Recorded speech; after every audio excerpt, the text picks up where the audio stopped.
You have $100. Not $100,000, not a windfall, not a bonus or an inheritance or a lucky break. $100. The amount that disappears from most people's accounts between the 1st and the 15th without leaving a traceable explanation. The amount that goes to a dinner you don't remember, a subscription you forgot existed, a series of small transactions that individually meant nothing and collectively meant $100. I want to talk about what happens when that $100 goes somewhere intentional instead. Not because $100 a month builds dramatic wealth quickly, it doesn't. The math is slower than the internet will tell you, and the early years are genuinely unimpressive in a way that causes most people to stop. But because the first intentional $100 invested consistently does something to the rest of your financial life that has almost nothing to do with the $100. It changes the category you're operating in. It changes the questions you ask. It changes what you notice, what you prioritize, and what becomes possible in ways that a one-time $1,000 investment made once and forgotten does not. The $100 is not the point. What the $100 starts is the point.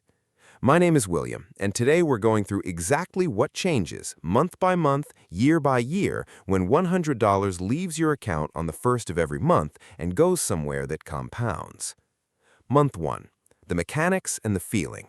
You open a Fidelity or Vanguard or Schwab account on a Tuesday evening. It takes about 20 minutes. You link your checking account, you set up an automatic transfer of $100 on the 1st of every month, you select a total market index fund, VTI, FZROX, SWTSX, any of them, and you confirm the purchase. Then you close the app. That's it. That's the whole action. 20 minutes, one decision, one automation. And the next morning you wake up and your life looks identical to how it looked the morning before. The coffee tastes the same, the commute takes the same amount of time, the account has $100 in it, and the market moved slightly in one direction or another, and nothing feels different. This is the part that causes most people to underestimate what just happened, because what just happened was not a financial transaction, it was a category transfer. Before last night, you were someone who intended to invest someday. After last night, you are someone who invests. Those are not the same person. They make different decisions, they notice different things, they arrive at different places 20 years from now, not because of the $100, but because of the identity shift the $100 initiated. The behavioral research on this is consistent. The single most reliable predictor of continued investment behavior is having started. Not the amount, not the return, not the market conditions at the time of the first purchase. Whether the account exists and has money in it. You just crossed that threshold. Everything that follows is easier than what you just did. Month 6. The first test. The market drops 8% in 3 weeks. Your $600 in contributions is now showing a balance of approximately $563. You have lost $37 on paper. And your nervous system, which evolved in an environment where loss meant physical danger, registers this with a disproportionate response relative to the actual magnitude of the event. This is the first test, not of your financial sophistication, of your ability to do nothing when doing nothing feels wrong. The people who pass this test, who look at the $563 balance, remind themselves that they don't need this money for 30 years and close the app without changing anything, are the people who build real wealth. Not because they're smarter, because they've correctly identified that their job at this stage is not to optimize, it's to not interfere. The people who fail this test sell the position, move to cash, and wait for the right moment to get back in. The right moment never arrives with a signal. The market recovers while they're waiting. They buy back in higher than they sold. The cycle repeats every downturn for 20 years, and the cumulative cost in returns missed, in behavioral friction, in the compounding that didn't happen is not a small number. JP Morgan found that missing just the 10 best trading days between 2003 and 2023 cut returns in half. Most of those 10 days happened in the 2 weeks following the worst days.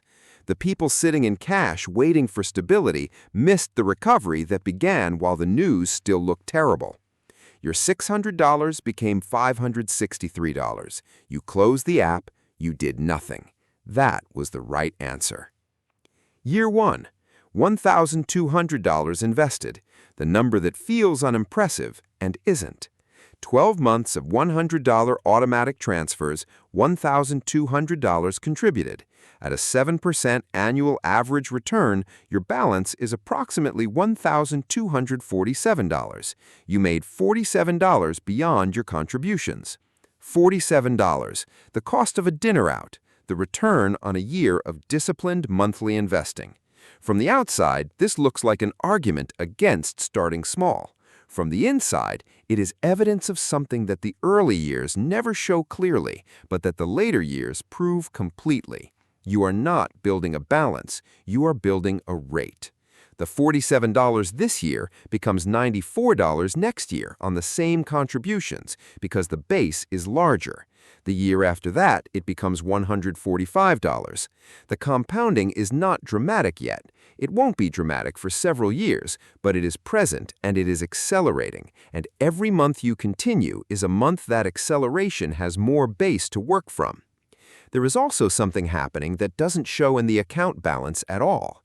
You've started noticing things you didn't notice before. The expense ratio on the fund in your 401k, that's 1.2% when a comparable option charges 0.03%. The credit card interest rate that's effectively canceling the return on your investment every month it carries a balance. The subscription that costs $180 annually for something you use twice a year. The $100 investment created a financial awareness that is expanding outward into every other category of your financial life. Not because you became more disciplined, but because you became someone who tracks returns, and someone who tracks returns starts seeing costs differently. Year 5, $6,000 invested. The compounding becomes visible. 60 months of $100 contributions, $6,000 total invested. Balance at 7% average annual return, approximately $7,200. You've made $1,200 beyond your contributions. The return is now 20% of your total balance, no longer negligible, no longer something that rounds to the cost of a dinner. More importantly, your monthly return is approximately $42. Your money is generating $42 a month just by existing, half your monthly contribution, produced without any effort on your part. The ratio will keep shifting. In 5 more years, the monthly return will exceed the monthly contribution. Your money will be contributing more than you are. But here's the thing about year 5 that nobody warns you about. Year 5 is when lifestyle inflation becomes the most dangerous it will ever be. Your income is higher than it was at year 1. The $100 automatic transfer that felt significant when you set it up feels routine now, almost too small to be meaningful. And the voice that says you deserve more, that you've been disciplined long enough, that 1 year of pausing the transfer won't matter, is loudest precisely at the moment when continuity matters most. The person who pauses the transfer at year 5 and resumes at year 8 has not lost 3 years of $100 contributions. They've lost the compounding on those contributions for the remaining 20 years of the investment horizon. At 7% annual returns, $3,600 in missed contributions at year 5 is not $3,600 by year 30. It's approximately $19,000. The pause that felt minor was a $19,000 decision made carelessly. Don't pause it. Increase it if the income allows, but don't pause it. Year 10, $12,000 invested. The machine is running. A decade of $100 a month, $12,000 contributed. Balance at 7% average annual return, approximately $17,400. You've made $5,400 beyond your contributions. The market did 45% of the work this year. You did 55%. Next year, the market will do slightly more than you. The year after that, slightly more again. The crossover, the point where your annual return exceeds your annual contribution, happens around year 12 to 13 at these contribution levels. After that, you could stop contributing entirely, and the account would still grow every year by more than you were putting in. You almost certainly won't stop, because by year 10, the behavior is not a discipline anymore, it's a default.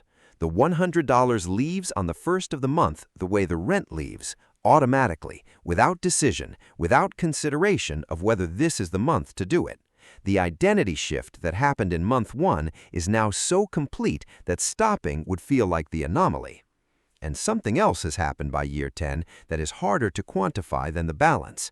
You have 10 years of evidence that you can do something consistently, that you can make a decision and honor it across market corrections, life changes, income disruptions, and every other force that typically erodes financial commitments. That evidence is worth more than the account balance in terms of what it predicts for the next 20 years. Year 20. $24,000 invested, the number that reframes everything. 2 decades of $100 a month, $24,000 contributed. Balance at 7% average annual return, approximately $52,000. The market generated $28,000, more than your total contributions across 20 years. Your money has made more money than you put in. The thing you started with $100 on a Tuesday evening 20 years ago is now a self-sustaining system that grows every year by more than you contribute annually. The math has fully turned. You are no longer the engine. You are the steward. And the person checking the banking app at 2:54 in the morning, the one who couldn't imagine that $100 a month could become anything, that person is genuinely unrecognizable from where you're standing. Year 30. $36,000 invested, the number nobody believes until they see it. 30 years, $36,000 contributed, $100 every month, without interruption. Balance at 7% average annual return, approximately $121,000. The market generated $85,000. You generated $36,000. For every dollar you put in, the market put in $2.36. Your total return is 236% on your contributions. From $100 a month, from one decision made on a Tuesday evening that took 20 minutes and felt almost too small to matter. Now extend it. $200 a month for 30 years at 7%, approximately $243,000. $300 a month, approximately $365,000. $500 a month, approximately $608,000. The variable that matters most in all of these numbers is not the amount, it is the 30 years. The compounding needs time the way a fire needs oxygen. It doesn't work without it, and more of it produces results that scale faster than the input suggests they should. The person who starts at 25 with $100 arrives at 55 with a fundamentally different financial position than the person who starts at 35 with $300, even though the second person contributed more money. The decade costs more than the contribution. What actually changes? The real answer, the account balance changes. That's the obvious one. But what changes first, what changes in month 1 before the balance is meaningful, is the relationship with money. The $100 investment creates a financial identity that expands. You start asking about expense ratios because you have an account with expense ratios. You start understanding compound interest because you have an account that demonstrates it. You start noticing the credit card balance differently because you can now calculate what that balance is costing you relative to what the investment is producing. The $100 is a financial education that pays you to attend it. Every month the account exists, you learn something about how money actually works that no amount of content consumption produces as reliably as having real money in a real account doing real things. The other thing that changes is harder to name. It's the 254 banking app check. Not immediately. The early years don't provide enough balance to quiet that anxiety. But somewhere around year 5, the check shifts in character. It's no longer panic-driven, it's curiosity. The same hand reaching for the phone, the same screen glowing in the dark, but checking something that's growing rather than confirming something that's standing still. That shift from checking out of fear to checking out of interest is what $100 a month actually buys. Not in month 1, in year 5, and it costs exactly $100 a month to get there. The $100 you invest this month will not change your life this month. It will change the person making the decision next month and the month after that. And that person, 30 years from now, will have built something that the person on the couch tonight cannot quite picture yet. Subscribe for a new video every week and drop in the comments what's stopping you from setting up the automatic transfer today. I read every one.